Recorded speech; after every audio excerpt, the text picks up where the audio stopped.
Boa tarde a todos, a todas, sejam bem-vindos.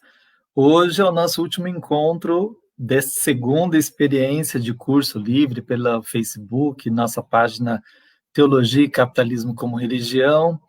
Nós propusemos esse segundo curso com o tema A Sedução Fetichizante do Capitalismo.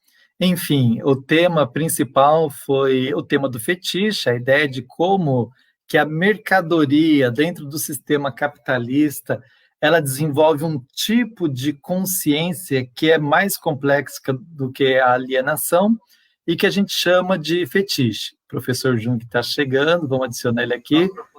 Boa tarde, Jung, seja bem-vindo. Acabamos de começar, enquanto você ia retornando à nossa transmissão.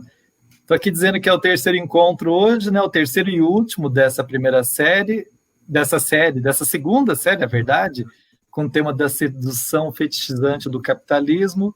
E o nosso encontro de hoje tem como tema o amor ao próximo versus o amor ao dinheiro. Ao contrário, o amor ao dinheiro primeiro versus o amor ao próximo.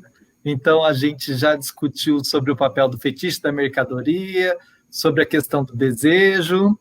Semana passada nós tivemos um outro encontro e hoje o amor do dinheiro versus o amor ao próximo. As pessoas estão chegando, estou vendo aqui os comentários do Ivan, José Tomás, o Osmar, José Maria, o Davilson, o Douglas, enfim, o Emiliano, todo mundo chegando. Gente, quem puder, chama os colegas, compartilha. Quanto mais a gente compartilha, mais longe e a mais pessoas chegam à nossa reflexão. Bem, hoje é o terceiro encontro e o último dessa série que a gente pensou em torno do tema do fetichismo. E, enfim, a gente está aqui avaliando se vale a pena continuar, se a gente prossegue com outros, qual é o formato. Você coloca aí para a gente no chat, por favor, as suas sugestões, né? Quais são os temas, quais são as ideias, e a gente vai conversando, né, Jung, depois para ver o que a gente encaminha para agosto. E se a gente continua com agosto, né? Porque agora a vida na universidade começa, né? De volta. Vamos ver como é que a gente vai fazer. Mas vamos tentar o projeto, né? Mas vamos. Estou ficando vendo assim que com toda semana, sábado, o velho aqui, meu corpo já de vez em quando. Eu sempre estou reclamando, estou cansado. Quando começa. Um pouco antes de a gente começar essa conexão, eu conversando com a Alan, eu sempre reclamo, estou cansado, estou com sono, vamos lá. Então, esse terceiro tema vai fazer um pouco disso. O cansaço faz parte da sociedade capitalista, né? A gente se autoexplora num tal grau para conseguir manter um mínimo de eficácia profissional. E aí a gente mal tem energia para as coisas que nos dão alegria, como esse encontro com essas pessoas, que, enfim, agora a gente conhece, né? Realmente, assim, a gente tem que trabalhar muito, além disso, trabalhar muito para poder mostrar, ou entender o que está acontecendo e tentar mudar, né? E isso acaba sendo um trabalho duplo, né? Mas faz parte da vida.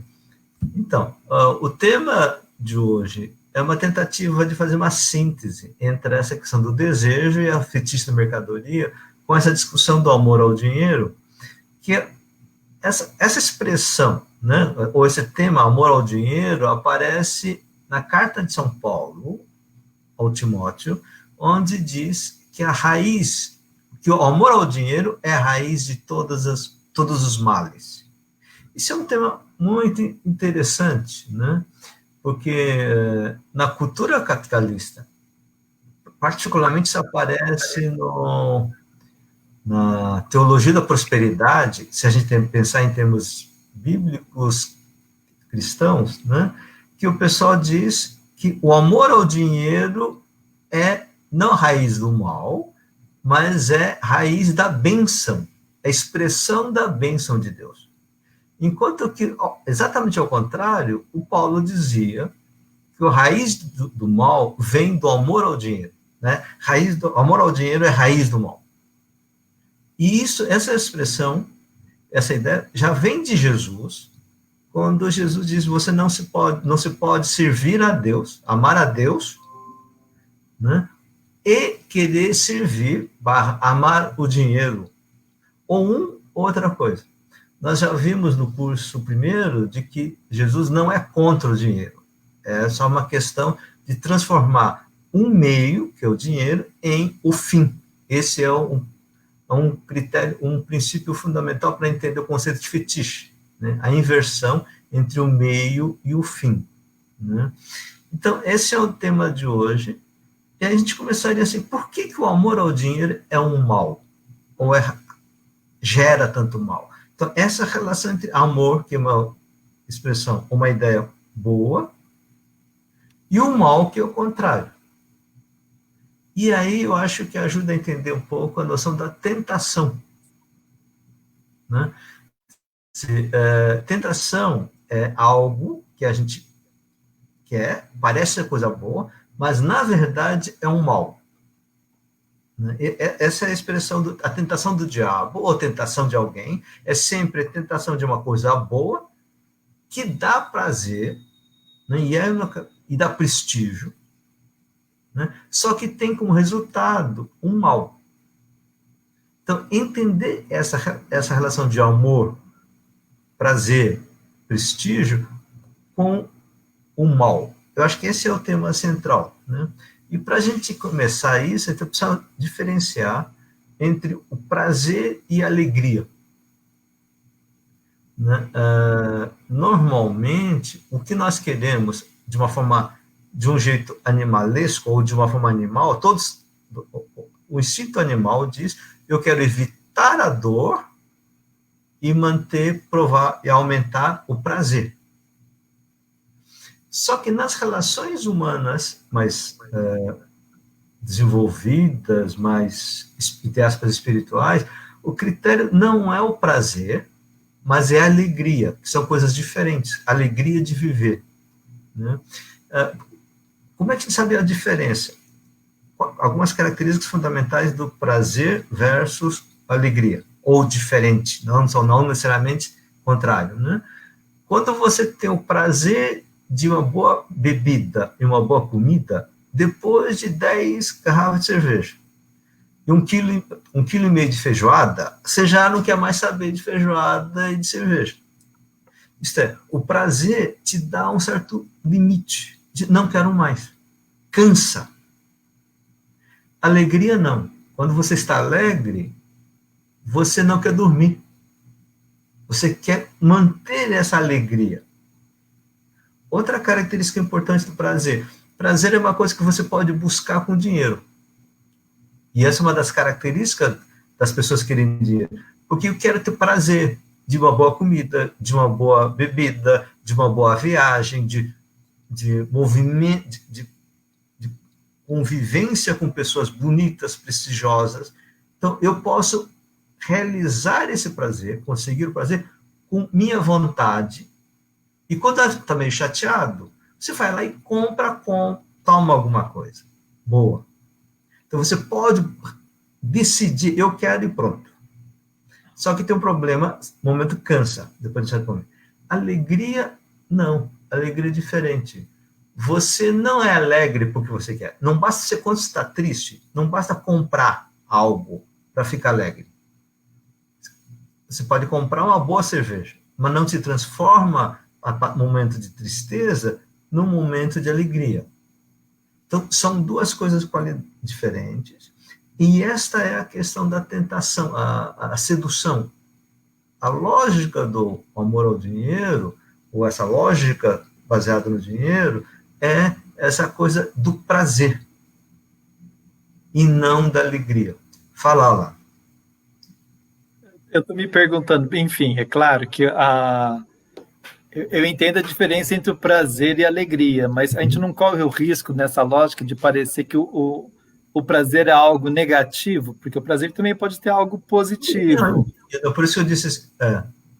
O problema tem a relação quando a gente fetichiza o prazer como se ele por si fosse capaz de nos realizar pela alegria, por exemplo.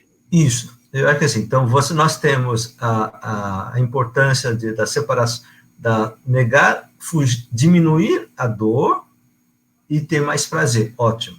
O problema é que o ser humano não realiza o sentido de viver no prazer, mas na alegria de viver. E aí o que nós fazemos de uma forma animalesca, no sentido genérico, é a gente reduz a experiência boa de viver ao prazer, né?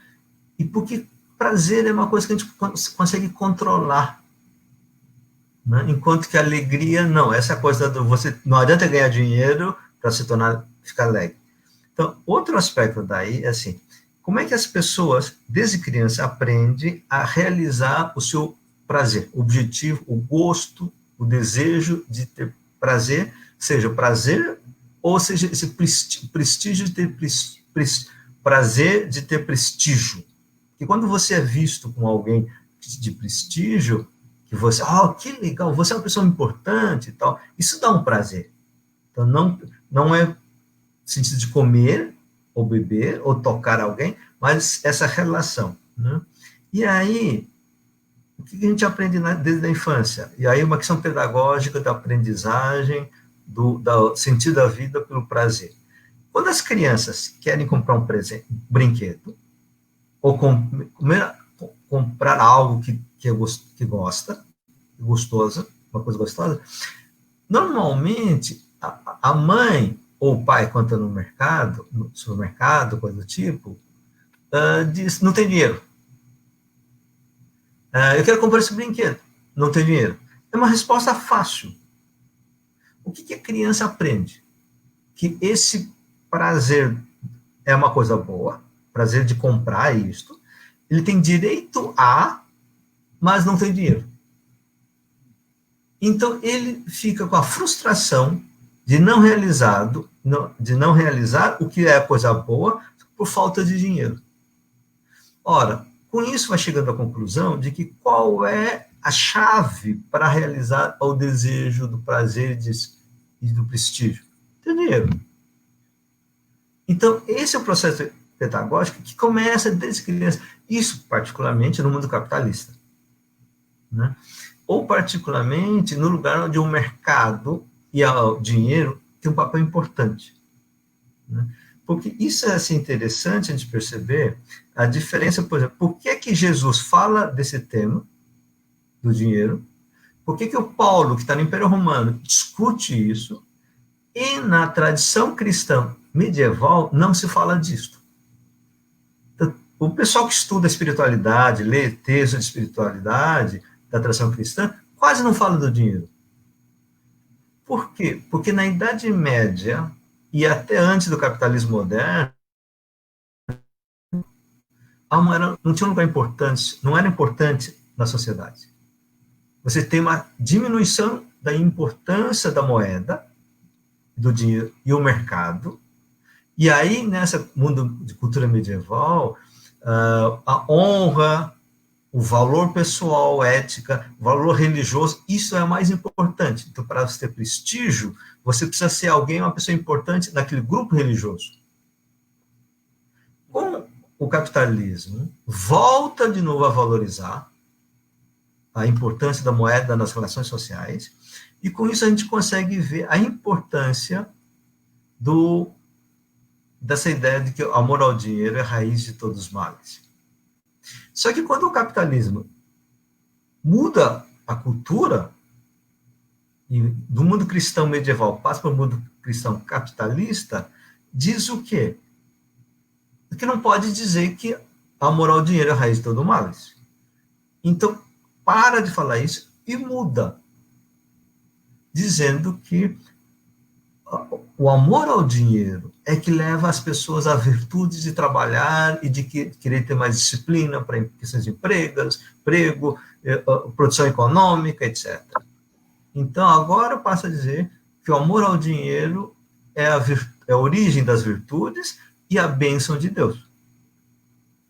Então, nós temos essa época onde volta a valorizar o tema do dinheiro, só que de uma forma invertida da lógica do Paulo e do Jesus contra a lógica do Império Romano.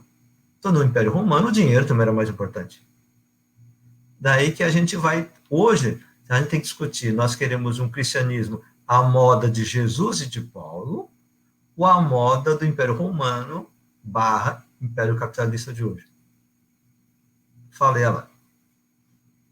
De qualquer forma, a gente volta para a temática de Mateus, que não se pode servir a dois deuses, né? Ou serve a Mamon, ou Isso. serve a Deus. Enfim, é curioso que se na Idade Média o dinheiro perde importância, também as relações sociais são construídas de outras maneiras, essa temática ela perde a relevância, né? Mas quando vem o capitalismo, e o capitalismo, voltando à temática do Weber, passa por aquele processo de uma certa inversão do sentido da vida, onde o ganhar dinheiro, o trabalhar para ganhar dinheiro não é mais um meio de viver, mas ele é a finalidade da vida. E aí, então, nós temos um choque com essa tradição do cristianismo primitivo de o dinheiro como fonte de todos os males, né? Sim. Nós temos um choque de valores, né? E aí, nesse processo, a gente tem que ver a diferença entre o amor ao dinheiro e o amor ao próximo.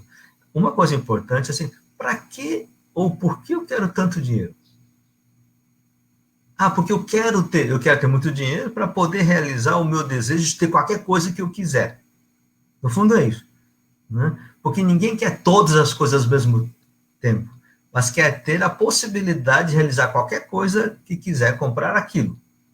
Né? Precisa de muito dinheiro. Então tá, e para que você precisa? Porque, na verdade, como nós falamos semana passada, há coisas que eu preciso para viver e as coisas que eu não preciso para viver, né? Mas eu preciso para ser reconhecido por outras pessoas. Lembra dessa passagem da necessidade para desejo, né? Essa ambiguidade. E aí uma coisa importante, né?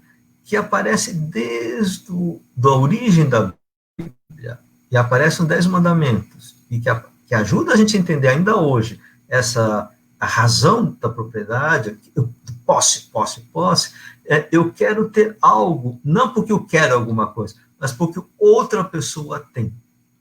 É o tema da cobiça. Né? É muito comum você conhecer uma pessoa, ou você está numa sociedade onde você está bem, tudo que você precisa tem, de repente o vizinho compra uma coisa nova que você não precisa, mas de repente passa a sentir que necessita comprar aquilo. Por que vem isso? Porque eu desejo ter o que o outro tem, porque eu preciso ter o que o outro tem. Então, a cobiça de ter o que o outro tem. E aí, cobiça pode ser da posse de uma coisa, ou ter cobiça de ter posse de uma pessoa. Numa sociedade patriarcal, é o homem querendo ter a mulher. Mas mesmo na sociedade patriarcal, vamos encontrar mulheres que desejam outro homem, não porque o homem, de repente, descobriu a verdade sobre esse amor a esse homem, mas porque uma outra mulher deseja. Esse tema da imitação, desejo por imitação, por mimetismo. Daí, quem é movido por essa lógica de rivalidade, eu quero ter o que o outro tem, é fundamentalmente uma lógica baseada no posse, eu quero ter, e a referência é eu quero ter, isto é meu. Você, né? Você é minha mulher, você é meu isso, essa é minha coisa, esse é meu prestígio, esse é meu título. A forma de opor a isto, essa é uma lógica que você não se realiza, né? Porque a pessoa que deseja, na verdade, não deseja uma coisa, deseja o que o outro tem. E como o outro está mudando o seu desejo, a pessoa nunca está satisfeita. E aí pensa que eu preciso ter tudo. Aí eu preciso de 1 bilhão, 10 bilhões, 100 bilhões, né? Ou com pandemia, né, o homem mais rico do mundo, do Amazon, agora tem 125 bilhões de dólares. Né? E ele fica feliz. E para que ele precisa de 125 bilhões? Para comprar qualquer coisa. Mas o que você quer? Não sei. Depende do que os outros dizem. No fundo, é isso. Então, outra forma de encontrar sentido da vida e organizar a vida pessoal e da sociedade de um outro jeito é a lógica do encontro com o outro. Né? Quando eu conto muito uma história de um diálogo que eu tive com a minha filha quando ela tinha 6, 7 anos, num carro, estava no Fuscão, na época do Fuscão. A minha filha disse: pai, eu quero comprar muito brinquedo. Eu quero ganhar dinheiro para ganhar muito brinquedo. Aí eu perguntei: e para que você quer tanto dinheiro? Tanta moeda, tanto brinquedo? Você quer ter uma sala com um monte de brinquedo ou quer alguns brinquedos com os amigos para brincar? Ela não respondeu e ficou pensando. E eu já tinha esquecido a pergunta. Ela, de repente, fala assim: pai, eu quero alguns brinquedos e com os amigos para brincar. Isto. Ela foi movida pela propaganda, não dizendo compre, compre, compre, compre brinquedos. E quando eu fiz uma pergunta, mas o que você quer? Ela foi procurar o que ela queria, e não aquilo que o desejo movido pela televisão ou pela mídia hoje. E ela viu claramente o que ela quer. Ela quer ter amigos. Não dá para brincar com amigos, você não tem brinquedo nenhum. Não ia ficar discutindo filosofia como a gente faz já velho, né? Criança precisa de brinquedo. O importante não é quantos brinquedos tem, mas é a capacidade de ter amigos e brincar juntos. Esse encontrar na sabedoria das crianças, isso que no fundo Jesus fala, né? As crianças é que sabem o que é importante no reino. Não é a posse, mas é a capacidade de viver na comunidade, brincando, divertindo, trabalhando junto e compartilhando as coisas da vida. E aí, então, nós temos aqui um princípio bíblico, espiritual, econômico, social, que serve para todos os aspectos. Que é qual é a lógica que a gente vai organizar a vida e a sociedade? É da propriedade, da posse da propriedade o meu versus os outros, ou essa convivência coletiva. Não dá para todo mundo conviver todo mundo, mas de uma forma comunitária, reconhecendo que todos devem ter esse direito, e mais só por causa do direito, mas é bom que faz bom para todos os lados. Você encontrar o sentido de vida comum. Fala lá.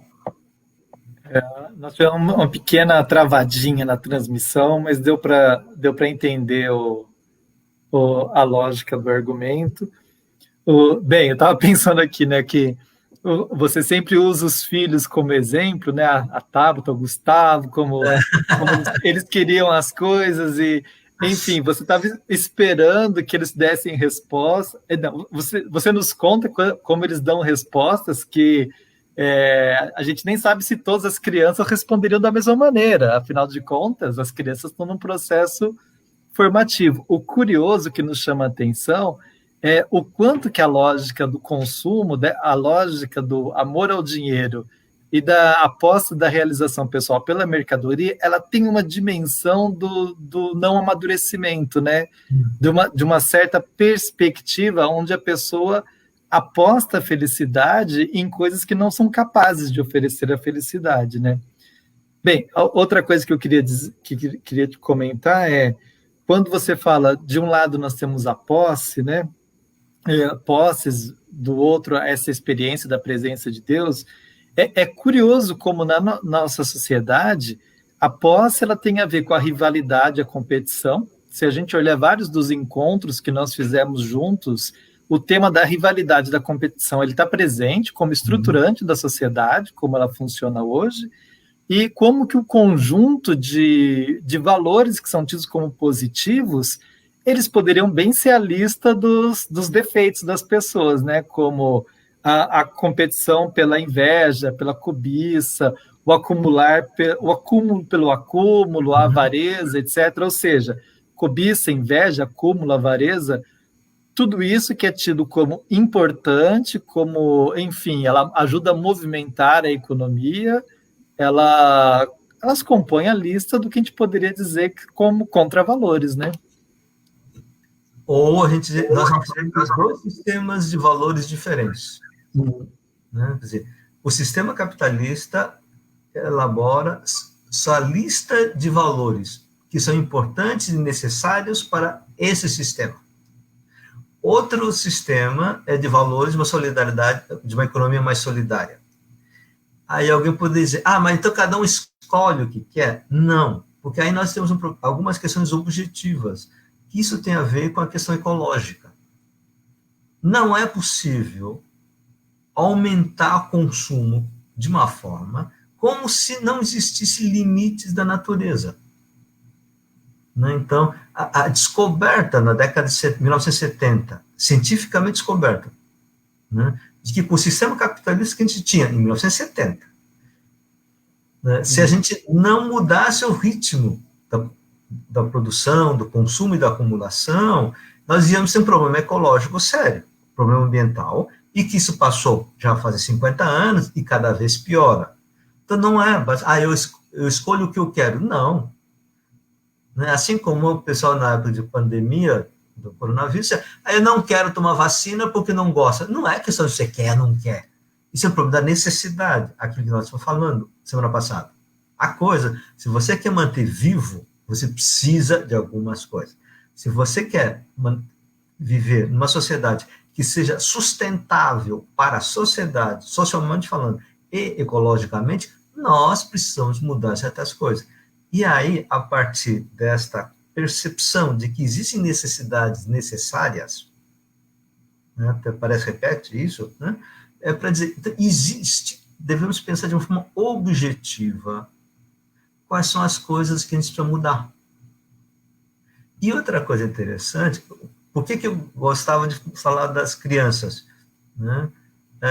Porque eu aprendi duas formas de dar aula e de assistir aula. O mais comum era ensinar o que a teoria é. Então, fulano disse isso, dá uma receita, a pessoa aprende e decora tudo. Outro que eu aprendi, isso eu aprendi teoricamente, mas na prática, eu vi cuidando as crianças. Minha Tabata, a primeira, quando eu tinha 2 anos, eu comecei a olhar sistematicamente como é que ela aprendia. E aí tentei usar questões pedagógicas. Então, por exemplo, quando minha filha disse, eu quero um monte de brinquedos, é claro que, aí eu já sabia, ela está sendo influenciada pelo mercado, pela propaganda. Agora, se eu disser simplesmente, não, filha, isso está errado, ela não sabia por quê. Então, ao invés de eu dizer, você está errada, ou simplesmente dizer o que o mercado dizia, dizer, olha, o que você quer? E precisa dar tempo para ela aprender a pensar nisso. E levou uns bons 10, 15 minutos para ela conseguir chegar à conclusão. Você precisa dar a paciência pedagógica com as pessoas para aprender. Eu acho que esse é um tema importante que a gente tem que discutir, que é as questões pedagógicas, como o capitalismo produz seu sistema pedagógico. E como a gente já pensar um sistema pedagógico anticapitalista, antidominante, de dominação. Mas esse é um outro tema. E aí, no fundo, o ensinamento de Jesus, ou de outros grandes líderes religiosos, são isso, pedagogos do desejo.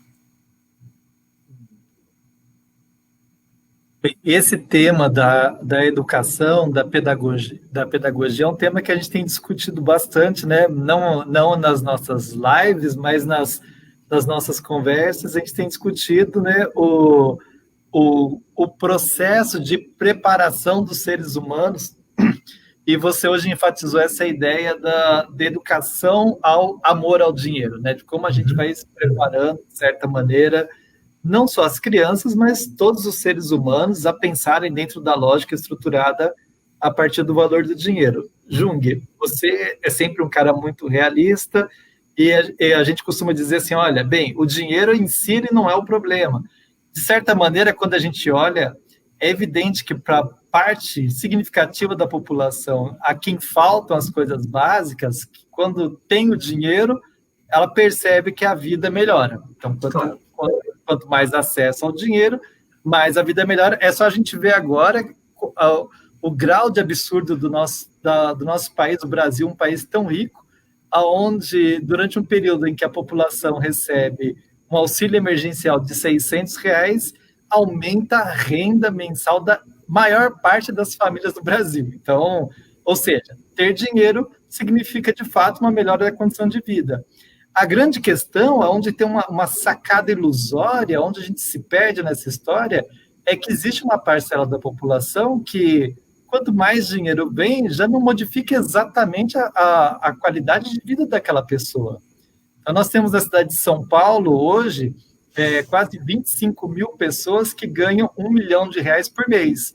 Eu fico me perguntando assim, bem, quem ganha R$ 1 milhão por mês, exatamente o que muda na vida dela ganhar 2 milhões, ou ganhar 1,5 milhão, ou ganhar 100 milhões, porque tem uma certa ilusão, né, de que o dinheiro ele pode exponencialmente, mas a qualidade de vida, como você dizia, tanto a alegria, que não se mede pelo dinheiro, nem mesmo o prazer aumenta à medida em que aumentam os milhões de dinheiro, né? Não é uma coisa estranha essa passagem?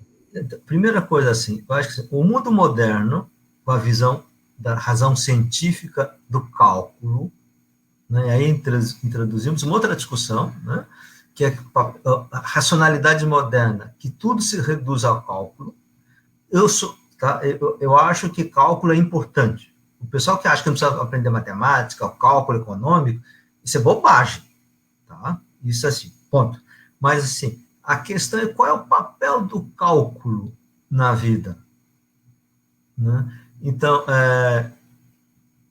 as pessoas querem sentir que estou melhorando, né, e que sou melhor do que os outros, essa coisa do prestígio. E aí, o que o capitalismo produziu foi dizer, você tem um cálculo, sua vida vale mais do que outro? Quanto você vale muito? Olha a sua ficha, sua conta corrente. Então, as pessoas, eu ganho 1 milhão por mês, agora ganho 1,5, 2 milhões por mês, minha vida melhorou. Em que sentido? A sensação de prestígio, de cálculo. Daí se cria essa ilusão, a sedução, eu sou mais, eu tenho mais, eu sou mais bem abençoado. Então, assim, uma das coisas que me deixa muito triste no mundo cristão, particularmente do pentecostalismo, que surgiu de um grupo de pobres resgatando a noção da graça, né? Hoje, tem comunidades, mesmo no mundo católico, né, que dizem, não, eu sou abençoado, Deus está me abençoando mais porque eu ganho 1 milhão por mês, ou porque o meu CD vendeu tantos milhões. Então, eu sou um pastor ou padre mais abençoado, porque o cálculo. Contra isso, o que Jesus dizia?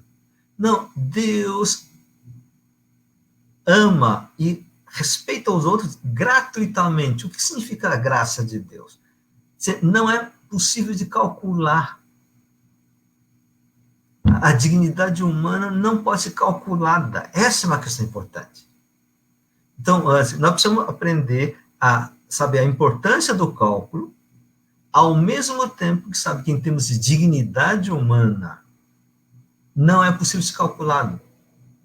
Então, a noção da dignidade e da função do cálculo. Né? Eu acho que, assim, por exemplo, eu estou vendo aqui, são 3 horas e 7, 8 minutos. Por que precisa pensar cálculo do tempo de hora, de fala. Porque a gente não tem a vida inteira para ficar discutindo essas coisas. Então, precisa terminar 1 hora e 5, 10. Isso, porque as pessoas cansam, tem outras coisas para fazer. Então, esse cálculo é importante. Ao mesmo tempo, qual é a finalidade disto? Então, muitas vezes, pessoas dizem assim, você faz esse curso de graça, eu e a Alan estamos montando isso, né? E o que se ganha? Nada. Em termos de cálculo matemático do dinheiro. Mas também caiu, tinha 100 pessoas por cada encontro, agora caiu para 70, 50, 40. Isso, a gente calculava. Então, a gente dizia o quê? Não estamos aqui através, o grande objetivo não é ganhar o Ibope, porque para ter mais Ibope, a gente precisa falar as coisas que as pessoas querem ouvir, e não aquilo que a gente pensa que é útil e necessário para as pessoas, mesmo que seja mais difícil. Então, aí a gente precisa ter clareza, a dimensão do cálculo e qual é o objetivo final. E aí volta a pergunta, qual é o objetivo final da vida? É a alegria de viver com as pessoas que nós amamos? Ou esse cálculo de rivalidade, eu tenho mais do que você? Então, a ideia, a gente poderia dizer que o cálculo, ele não é nem bom e nem mal. Existem certas coisas que precisam ser calculadas, para quais o cálculo é necessário e útil, e outras coisas que são incalculáveis, portanto, o cálculo é inútil. Ou seja, nós aqui precisamos saber, discernir qual é o momento em que nós calculamos e qual é o momento em que as coisas não são calculáveis, que elas são de outra natureza, né? Agora, Jung, é curioso, eu aprendi com você essa ideia de que tem um tipo de pentecostalismo que, quando ele surge, ele tinha essas duas características, de se pensar a gratuidade do amor de Deus, e a outra característica era que esse grupo se mantinha, de certa maneira, fora da sociedade do consumo, né? Se a gente pensa no que a gente pensa do modelo de pentecostais dos anos 80, a gente imaginava gente que não consumia, que não participava de certas coisas, que não tinha televisão, que não estavam preocupados em comprar isso, comprar aquilo, e de repente surge um pentecostalismo que é o oposto disso, né? Que é isso? É um processo de integração do pentecostalismo, é uma inversão dentro do próprio pentecostalismo, ou de repente a gratuidade de Deus, que é incalculável, ela passa a ter cálculos, e a gente vê, nós estamos comentando, padres, pastores, pedindo até que as pessoas façam empréstimo no banco para que possam doar e assim calcular o quanto de bênção irão receber. Como que acontece essa mudança dentro de um fenômeno tão específico em tão pouco tempo? Isso a gente precisa ver na história. O próprio cristianismo da origem começa com Jesus, falando da graça, que o sacerdote não é importante é o amor de Deus, e os apóstolos saem pelo mundo anunciando. Logo depois, quando o cristianismo aumenta, tem mais membros, e vai ampliando esse grupo, e a vida vai mudando, né? E você tem uma certa aliança com o Império Romano. E aí inverte. Aí Jesus, que tinha sido condenado do Império Romano, morto na cruz, de repente ele é o rei do mundo, é imperador do mundo. Aí, vira. Depois, na Reforma Protestante, foi uma tentativa de sair disso, recuperar a noção da graça, e depois, logo depois, os príncipes, alemães protestantes vão inverter. Assim como antes, franciscanismo, São Francisco vai romper com a Igreja Católica, ou tentar uma reforma. Depois, quando o franciscanismo cresce de novo, se adapta, assim o pentecostalismo, assim né? Começa com essa novidade, nesse sentido, era uma expressão do Espírito Santo na história, isso na perspectiva teológica, só que depois de um certo tempo, né, ainda existe comunidades pentecostais que mantêm a noção da misericórdia, da graça e da capacidade dos pobres de falar as suas esperanças de alegrias e esperança e sofrimento. E só ao mesmo tempo aparece o pentecostalismo da bênção financeira que cresce. Assim como na comunidade base, na década de 60, 70, dá um boom, depois decai, e o mundo católico volta de novo ao tradicional, no tradicional que era antes desse boom da comunidade de base. Isso é da dinâmica da história humana. Não dá para dizer, olha, não é uma coisa nova. De certa maneira, a gente pode dizer que o amor ao próximo, como critério crítico do amor ao dinheiro, ele tem uma dimensão de profecia, de crítica, né? Ou seja, ele é sempre um ponto de incômodo frente ao que a maioria vive. Com certeza. E profecia não dura muito tempo, tá? Profeta sempre termina mal. Na Bíblia, isso é uma coisa que sempre gostei, me marcou muito. Todos os profetas começam sem querer, que Deus é que chama e ele não quer fazer, faz o que acha que tem que fazer e termina mal. Aí o pessoal da dominação pensa, isso, agora acabou com essa turma idiota, ou turma esquisita, aí vem de novo outro profeta e vai. Assim, é o Espírito Santo agindo na história. Isso para quem pensa na perspectiva teológica cristã. Para quem pensa de uma outra dimensão, sem usar a questão da teologia, diz, olha, isso é do movimento da história das pessoas resgatarem certa dignidade e lutar. O Papa Francisco, na Laudato Si, a gente tem citado a Laudato Si várias vezes, e o Papa Francisco, porque ele é um Papa diferente, ele incorpora uma série de temas dos quais a gente trata, né? E lá na Laudato Si, ele tem uma passagem muito interessante, onde ele diz que só consciência ecológica não basta, que a gente precisaria de uma conversão, e essa conversão significaria mudar os modelos de desejo, ou seja, tem tudo a ver com o que a gente comentou nesses 3 encontros dessa sequência, e aí ele propõe um itinerário pedagógico, né? Ele fala assim, olha, precisamos fazer essa passagem onde as pessoas aprendam que a gente pode ser de fato feliz não pelo amor ao dinheiro, mas pelo amor ao próximo, né? E essa ideia de que a gente pode ser feliz no amor ao próximo, ela é oposição ao amor ao dinheiro? Com certeza, eu acho que sim. A gente precisa colocar três linhas. Uma é assim, amor ao dinheiro. Né? E essa lógica que o neoliberalismo tomou isto e radicalizou. O outro, amor ao próximo, e não quero saber do dinheiro ou dos problemas econômicos e sociais. A vida não funciona assim. Né? Eu sou, desde a juventude, dessa opção da defesa do direito dos pobres. Olha, e uma das coisas que eu conversava muito com pessoas militantes, é assim, olha, a gente luta pelos direitos, pela obsessão, fazer opção pelos pobres, não é para o pobre ficar morrendo de fome, não é para o pobre ficar rico, mas também não é para continuar pobre. Nós lutamos para que essas pessoas tenham direito a uma dignidade, uma vida digna. E para isso precisa de outros tipos de economia, precisamos criar outros sistemas sociais.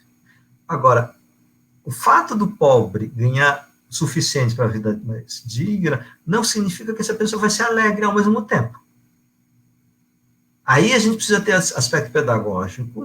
Não basta você ganhar dinheiro e ficar com rivalidade com outros companheiros ou vizinhos. Você também tem que aprender isso. Então, você precisa de nova estrutura econômico-social e precisamos de uma nova pedagogia do desejo. Aí esse é o terceiro perspectiva. É como lidar o amor ao dinheiro, amor ao próximo, e, em função disto, lidar com as dinâmicas econômicas, sociais e políticas e ambientais. Até porque se hoje a gente... essa mudança ela é necessária, inclusive daquilo que a gente dizia dos modelos de desejo, porque é impossível universalizar o padrão de consumo, de amor às mercadorias e ao dinheiro que hoje a média do capitalismo oferece. Né? Se todo mundo consumisse aquilo que o capitalismo promete para ser feliz, o planeta desapareceria, seria destruído em pouco tempo. Né? Isso. Ou seja, garantir a vida de todos supõe que essa vida tem que ser uma vida diferente dessa que a gente oferece hoje. E uma outra coisa importante, assim, a gente resgatar a importância das diferenças culturais. Né? A gente tem, assim, por exemplo, há comunidades onde a cultura, a música, sei lá, a arte, é mais importante do que os outros. Isso é uma coisa importante. Depois, por exemplo, há comunidades que eu não quero um nível de padrão de consumo alto, eu não quero, porque descobri um outro sentido, um outro jeito da alegria de viver. Então, a gente precisa trabalhar também com o pluralismo cultural, que tenha as condições de possibilidade mínima para todos, diferenças culturais, e essa experiência do amor ao solidário, que se manifesta de cada forma em culturas diferentes. Eu sei que essa pergunta ela faz parte das homilias anuais, mas amor ao próximo faz a gente pensar quem é o próximo, né? Nós temos uma parábola de Jesus que fala do samaritano como critério para julgar ao próximo, mas eu queria que você comentasse um pouquinho, porque a ideia de próximo, ela entrou para o pensamento teológico latino-americano, em especial nessa tradição que a gente se insere com uma importância, né? No Henrique Dussel, a ideia de proximidade, de quem você se faz próximo, a proximidade do ombro a ombro, dos companheiros que lutam juntos, ou seja, essa categoria do próximo, o próximo como outro, o próximo como vítima, o próximo como oprimido, ela é uma categoria importante, né? Ela não é um qualquer coisa, né? Então, a pergunta do amor ao próximo, eu amo a quem? Ela faz parte desse discernimento, né? E eu acho que a gente precisa diferenciar dois tipos de proximidade. Um é geográfica, quem está perto de mim. Então, nesse sentido, a gente está perto de quem a gente gosta. E a gente fica longe de quem a gente não gosta. Né? Então, o isolamento social, aí a gente fica longe mesmo, né? Não somente isso, por exemplo, as pessoas ricas, porque compartilham o mesmo de desejo e de cultura, vão estar perto das pessoas dessa cultura, da riqueza. Então, o que Jesus fala não é amar o próximo, portanto, você é rico, ame o rico. Não é isso. Então, outro conceito fundamental na tradição bíblica, que já é anterior ao cristianismo de Jesus, é a noção de que o próximo é aquele é uma distância existencial. Você se faz próximo do outro. Então, isso que Jesus coloca, quando nessa parábola, quando ele começa com a pergunta, quem é meu próximo? E ele responde, fazendo a pergunta, quem foi o próximo do homem caído? Isto é, quem é que se faz próximo diante de alguém que tem sofrimento? Então, eu vou dar um exemplo assim. Como é que a gente sabe que a amizade é real ou é mera amizade de cerveja, de tomar cerveja? Quando você está ouvindo o sofrimento do outro. Aí você sabe, você é meu amigo. Quando eu precisei, você estava lá. Então, não estão falando da diferença, da distância geográfica, mas existencial, da amizade. E aí, você se faz amigo diante de alguém que precisa. Essa é a questão central do amor ao próximo. Então, o ensinamento, amar ao próximo, não é quem, quer dizer, a quem que está perto tem que amar, não é isto, mas como a gente se faz próximo. Isso, aí é que se mostra amigo, verdadeira amizade. Nesse sentido, assim, em português, a gente não usa muito a palavra amar, a não ser porque a gente usa amor para a família e para a questão mais afetiva. A gente não usa outro tipo de amor. Em inglês, você usa o amor, assim, os americanos usam amor. Eu amo você, para nós até muitas vezes é estranho. Um homem olha para você, eu te amo, eu fico assim, porque na nossa cultura brasileira a gente não pega, não funciona assim. Mas essa noção de amizade, aí sim, esse é amigo de verdade. Quer dizer, antes eu precisava, não precisa ele me pedir, ele me veio. Essa é a experiência daí que, nesse sentido, o que a primeira carta São João coloca, né? Onde está presente o amor de uns aos outros, Deus está presente. Né? Então, quando é que você sabe que você está amando de verdadeiramente Deus e não o dinheiro? Quando você se faz amigo de alguém que precisa. Isso, ali está presente Deus. E as pessoas dizem, eu sou amigo, mas não me peça esse dinheiro, não me tire minha riqueza, isso é amizade com seu dinheiro, não com seu amigo. Então é a lógica da posse, da propriedade, da rivalidade. Então, a gente está fazendo uma diferença entre a grande questão não é o que é o próximo, mas é o se fazer próximo, né? Tem uma diferença. Quem é o próximo é quem casualmente está do meu lado ou pelas minhas escolhas estão ao meu lado. O se fazer próximo a gente se faz na medida em que a gente escolhe se fazer próximo, né? Então, tem uma diferença de situação aqui, né? Uma curiosidade, Alan. Ninguém fez pergunta ou você que não fez um comentário? Hoje o nosso chat está morno, só o Douglas está falando que está com saudade de tomar cerveja no boteco. Uns boa tarde do Fábio, da Maria, do Estevão. A Vânia está concordando com a gente, enfim, mas perguntas são mais perguntas retóricas ali no chat. Quem sabe as pessoas podem abrir para pergunta, afinal são já quase 1 hora de conversa, né? Bem, aproveitando... Oi, pode falar. Eu ia comentar, ou não entenderam nada do que nós falamos, ou explicamos tudo e ninguém tem pergunta.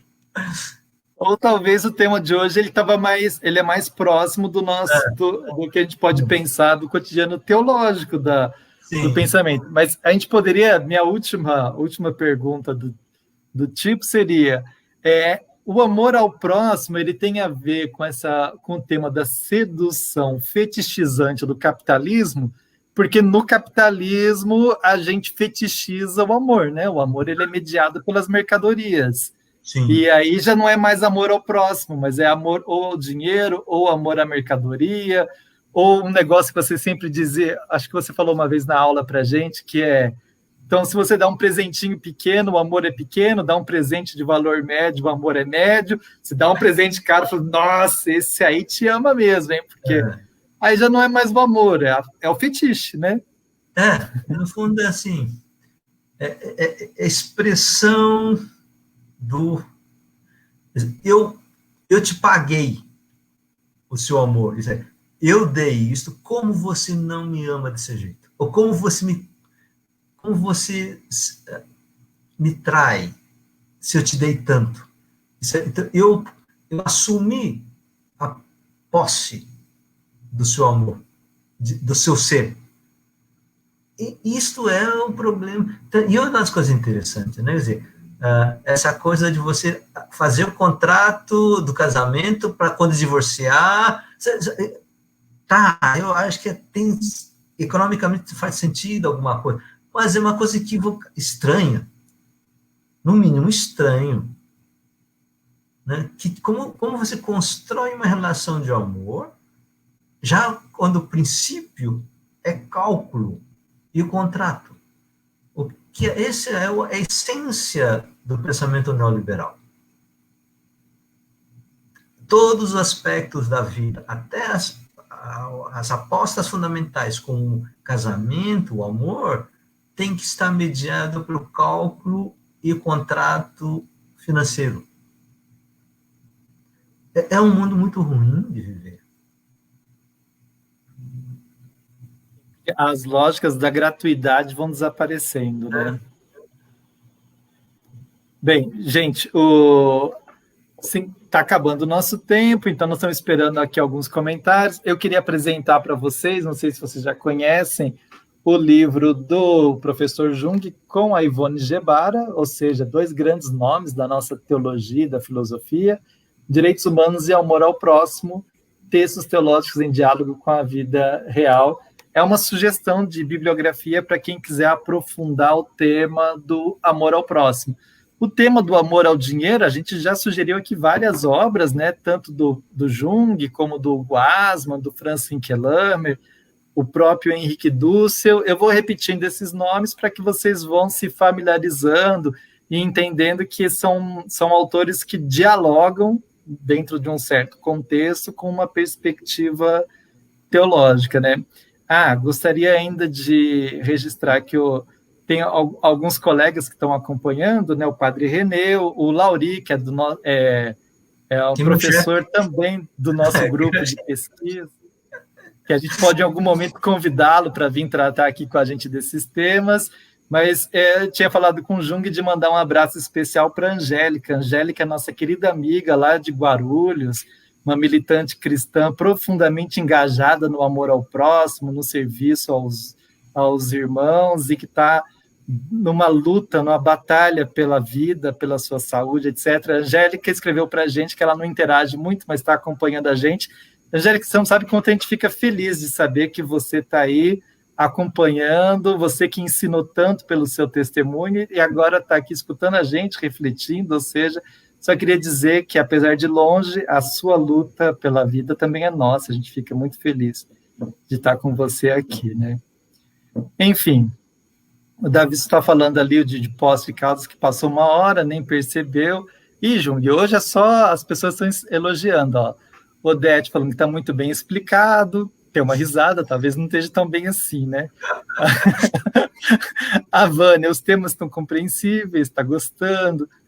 Davi só passou 1 hora e nem percebi, exposição cristalina, com ótimos exemplos, refletiu sobre as filhas, mas também sobre como nós fomos criados, né? Como que a gente também foi criado dentro dessa lógica. Está claro, diz o piedoso, a Edna, muito boas reflexões, parabéns, enfim. Deixa eu aproveitar o resto do tempinho. Você ia ler aí, leia do Estevão. É o último, Estevão. Estou atento, procurando absorver o testemunho ímpar do padre Gil Lancelotti, o quanto é distinto e peculiar, e cada um busca um meio de amor ao próximo, né? Acho que faltou o amor. Há uma discussão teológica, né, que eu comecei a trabalhar num livro chamado Deus em Nós, né, que eu escrevi com o Guasman, e eu queria discutir tem a ver com essa coisa do amor ao próximo que se calcula, e a questão do amor ao próximo, essa questão mais existencial, espiritual, né? Muitas vezes as pessoas, quando estão tentando fazer lutas sociais para mudar o mundo, dizem assim, mas é tão pouco, né? Vale a pena, né? Essa coisa, esse projeto ou essa experiência espiritual versus a quantificação. Que precisamos pensar a quantidade, é importante. Né? Por exemplo, se a gente está pensando na eleição, nós vamos pegar daqui a alguns meses, quantos votos precisa para um candidato a vereador ganhar? Isso, vale a pena, não vale a pena? Esse cálculo é importante. Ao mesmo tempo, mas essa luta social para o direito e a dignidade dos pobres e das pessoas humilhadas e excluídas, vale mesmo que sejam poucos. Então, a gente fica sempre essa ambiguidade, né? E aí tem uma discussão interessante em Santo Agostinho. Santo Agostinho diz uma vez assim, se Deus está em todas as partes, onde Deus está mais presente? Nesse copo, tá? Imagina o copo fechado, ou Deus está mais presente aqui no quarto onde eu estou, ou Deus está tá no universo? Aí a gente poderia dizer, óbvio que Deus está mais no universo do que só no quarto ou no copo, ou na garrafa. Aí Agostinho diz assim, Deus não funciona assim. Não é igual o ar, que a gente, obviamente, tem mais ar no universo do que na minha sala, no meu quarto, e tem mais ar no quarto do que na garrafa. Deus é outro jeito. Aí como é que ele diz assim? Deus está tão presente no copo, quanto Deus está completamente perfeito, existente no quarto, assim como no universo. É outra lógica. Né? Não dá para a gente desenvolver muito essa questão, mas assim, nós precisamos perceber que aquilo que nós fazemos por amor às pessoas, ela tem um processo de realização de uma plenitude possível, essa é uma expressão que trabalhei lá,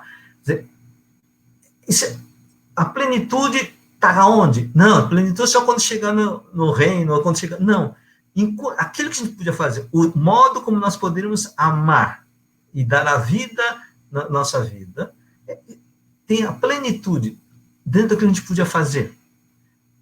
Então, mesmo que eu estava pensando nessa amiga que está passando por uma época de dor, né, do sofrimento, da problema da saúde, isso. Quer dizer, a vida dela, na medida que realizou plenamente o que era possível do amor ao próximo, Deus está presente plenamente. Mas a revolução aconteceu, o Brasil não mudou. O Brasil não mudou enquanto estrutura social, mas melhorou muito. E vida de muitas pessoas melhoraram, e mais do que isso, essas pessoas experimentaram um tipo de amor diferente. E esse tipo de amor diferente é o que a gente chama da presença de Deus no meio de nós. Né? Eu acho que a gente começar a pensar essas duas formas diferentes de quantidade e qualidade. Né? A dignidade humana está plena em cada indivíduo, apesar de não ter nenhum direito civil, nenhum direito social, nada. Ou não tem conhecimento, não tem capacidade de falar, de fazer. Não, competência é uma coisa, dignidade é outra. Toda dignidade está em sua plenitude. Aprender, acho que experimentar isso, assim como a gente estava discutindo assim, o meu aprendizagem com meus filhos, de como aprender passo a passo. Né? É assim que eu acho que é importante a gente pensar essas nossas ações junto, sociologicamente e teologicamente. As duas coisas articuladas, né? Uhum. Bem, tem algo muito bonito da tradição cristã, acho que da tradição católica em especial, que é a ideia da presença de Deus que se faz na palavra, na comunidade, na Eucaristia, mas também se faz no pobre, né? Uhum. E aí tem alguns relatos da tradição que alguns monges, quando encontravam os pobres na rua, se prostravam dizendo que aqui está o Senhor, né? E que era um pouco exagero. Sim, claro, mas ela tem uma dimensão assim de nos fazer pensar o quanto que a dignidade no outro, nesse próximo, a gente pode encontrar a plenitude de Deus, né? A gente pode encontrar toda a presença daquele, desde que a gente se faça próximo dele, porque a gente pode olhar para ele e não enxergar nada ali da mesma maneira, né? Sim. Enfim, rodou aqui os comentários, a gente agradece as pessoas que comentaram bastante. Vamos lá, em geral, aqui a Edna dizendo que pensa que Deus se expressa por meio da sua criação, assim ele pode estar onde há criação e vida. O Douglas, nosso amigo anglicano e comunista, a exploração do trabalho só é possível pela quantificação, medição do tempo, medição e quantificação parece ser as questões centrais da aula de hoje. É verdade, Jung, a gente falou bastante da questão do que pode ser quantificado e do que não é calculável. Não lembra um pouquinho daquilo que o Ernest Bloch dizia, que a nossa maneira de pensar ela tem duas linhas, uma linha quente e uma linha fria da análise racional, que quantifica, critica, e uma linha quente do potencial utópico de transformação, etc. Ou seja, ele não se separam as duas coisas, mas uma dimensão depende da outra. Mas eu penso assim, sem ter discussão com a questão da utopia, assim, essa coisa quente não está só naquilo que vai acontecer no futuro, na utopia que deveria ser, porque o Bloch vai pensar no futuro. Eu estava pensando assim, que Deus está presente já, não no futuro. E aí essa coisa assim, de quando as pessoas, quando experimentam ser amado por alguém, que o outro reconhece você como ser humano, a pessoa tem uma experiência que não está discutindo o que vai acontecer no futuro, o que vai mudar no Brasil ou na minha vida. Não, neste momento eu experimentei, eu sou. Eu fui amado, eu fui respeitado, e aí isto cria uma raiz no fundo do coração da pessoa, no fundo da alma, e diz, eu sou. Isso é importante para a gente entender por que há muita gente pobre, ou em situações de muita dificuldade, mantém a dignidade e luta, e não levanta a cabeça, você não abaixa a cabeça. Você pode me tratar como disso, mas eu sou. Isso, quando eu falava dos pentecostais na origem, pobres que não eram, não era nada, mas dizia, sim, mas Deus me ama, eu sou amado por Deus. Isso é que mantinha esse senso de dignidade.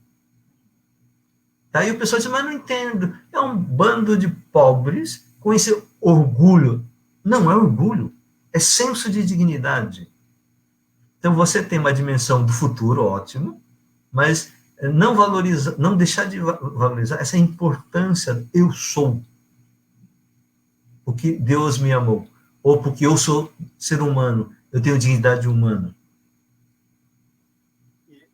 Aprender esse senso de dignidade valeria um outro curso, né? Valeria a gente pensar como que o amor ao próximo é um processo pelo qual a gente pode experimentar o senso de dignidade que você está dizendo, né?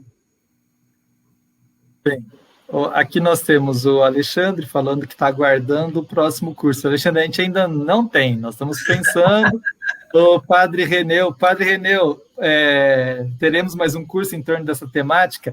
Nós estamos colhendo sugestões, então a gente pede que vocês sugiram, ou hoje, ou na nossa página, manda mensagem para a gente, que a gente pode... O Padre Reneu é Santa Catarina, né, Padre? Acho que ele é o assessor estadual das SEBs lá, se eu não estou enganado com o lugar. Paulo, muito bom que possamos ter continuidade do curso. Ou seja, gente, nós estamos pensando... Tem muitos temas que a gente poderia aprofundar, uma leitura teológica que é associado com a leitura sociológica. Eu não sei se vocês conseguiram perceber, mas é um pouco do que a gente propõe. Assim, a gente não discutiu o método do curso, mas a análise que Jung promove e faz dentro desse setor é sempre uma associação inseparável entre a análise da sociedade, a análise teológica. E, enfim, eu tenho a impressão que não tem transformação da sociedade sem transformação da maneira como a gente pensa nossas imagens teológicas, né? Jung, o pessoal começou a colocar aqui, olha, Ademar, essa leitura teológica alimenta a luta por um mundo melhor, essa é a nossa grande esperança. Seria interessante aprofundar as teologias do sacrifício, a gente só passou em um dos encontros, né? O Davison, nem que tenhamos uma aula por mês, manter o curso, vamos pensar nesse formato. O Padre Magno, nosso amigo salesiano lá da Bahia, excelentes reflexões, parabéns. A Vânia, pensarei também em outros temas, isso ajuda a gente a organizar. O Ivan, a ideia de que Jesus morre para aplacar a ira de Deus por nossos pecados, isso a gente tratou, talvez valha a pena voltar em algum outro encontro, né?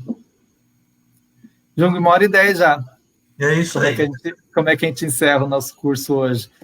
Estou aqui lembrando, né, o texto que eu estou sugerindo hoje, uma sugestão. Esse livro é novo, foi lançado esse mês, né? Direitos Humanos e Amor ao Próximo, do Jung, com a Ivone Gebara. Né? O livro era para ser lançado, começou a aparecer a divulgação em fevereiro. Aí veio a pandemia, a gente teve que parar e fizemos um lançamento virtual recentemente, né? Eu acho assim que eu gosto de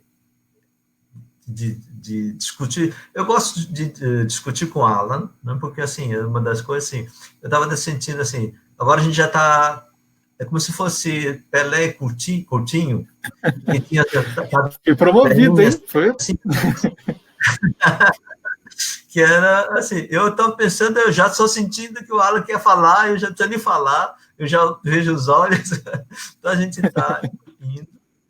Então, acho que a gente está... E, assim, eu gosto, me ajuda também a refletir e me falar mais, explicitar melhor, mais claramente algumas ideias, né? O nosso curso e o site, a página é Capitalismo como Religião, né? Teologia Capitalismo como Religião. Então, a gente tem que sempre ter como eixo a questão do capital, do capitalismo e de como a gente questiona e cria alternativas, né? E aí eu acho que então é um pouco mais complicado para a gente pensar os nossos cursos, para alguns temas mais especificamente teológicos, mas eu acho que a gente precisa trabalhar. Eu acho que um dos temas importantes que talvez fazer é já falo, desejo, a pedagogia do desejo do capitalismo e a pedagogia de Jesus, a pedagogia do desejo alternativo, do amor ao próximo. Acho que esse é um dos temas que me obrigaria a escrever, a pensar melhor, porque são coisas que eu sei que eu preciso fazer, mas falo de vez em quando, mas nunca sistematizei isso. Ou outros temas que aparecem, mas vamos ver claramente, assim, a gente vai organizar o encontro e pedindo para o pessoal divulgar para... Acompanhe, a gente coloca a nova proposta de encontros lá no Facebook. Lembrem que no canal do YouTube tem lá todas as aulas organizadinhas, né, os encontros, para quem quiser acompanhar. Fica aí nosso abraço, Padre Juliano, Padre Anglicano lá de Rio Claro, o Reneu de Fato é de Santa Catarina, estava certo, enfim. É isso, gente, muito obrigado, um prazer ver todos vocês por aqui. E a gente se encontra na próxima, né, Jung? É isso aí. Um abraço, então. Tchau, tchau. Vamos lá.